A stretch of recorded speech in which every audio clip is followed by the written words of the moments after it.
L'été est bien arrivé au Québec et il est temps de penser aux vacances. Alors, faisons nos valises et partons découvrir le village de Montebello.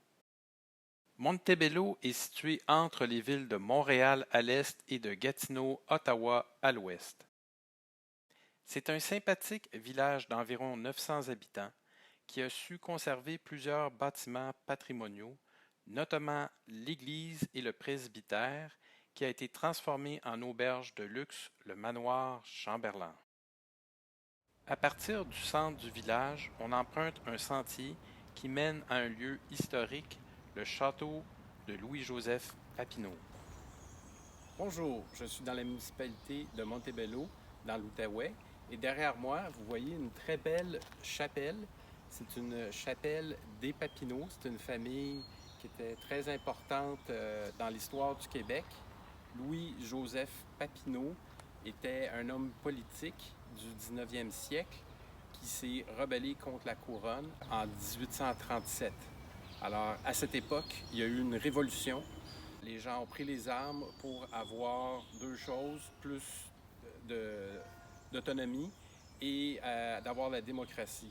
Après une dure bataille en 1838, les patriotes, comme on les appelait, ont été battus par la couronne anglaise. Alors nous sommes présentement dans le domaine de M. Papineau, Louis-Joseph Papineau. En continuant la marche sur le sentier pendant quelques minutes, on arrive au château.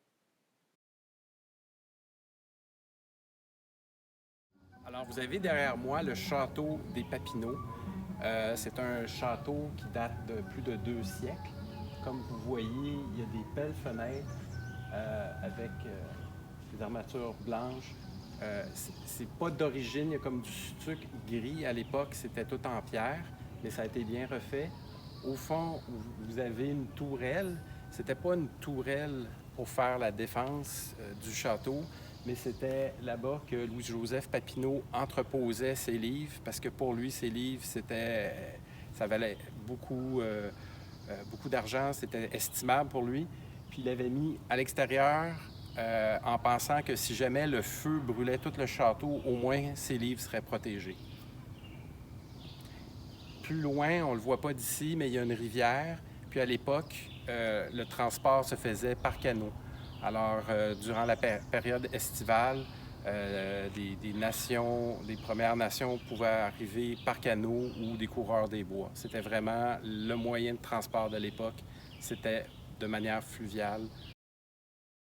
Vous voyez derrière moi une immense chaîne rouge qui a plus de 300 ans. Quand Louis-Joseph Papineau a pris possession de ses terres à l'époque, au 19e siècle, l'arbre avait déjà un siècle. La pousse que j'ai dans ma main présentement vient de cet arbre-là. Comme vous voyez, il est en mauvais état, mais il tient encore avec des câbles, etc. Ils nous ont donné cette pousse-là. Ils donnent des pousses aux visiteurs de l'endroit pour que cet arbre-là puisse continuer à exister à travers ses petits-enfants, ses pousses.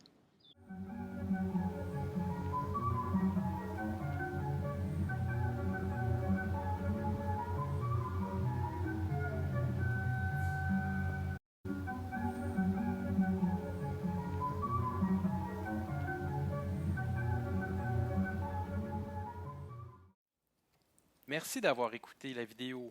Et vous, dans votre coin de pays, est-ce qu'il y a des villages qui ressemblent à celui de Montebello? Donnez-moi vos commentaires dans le chat.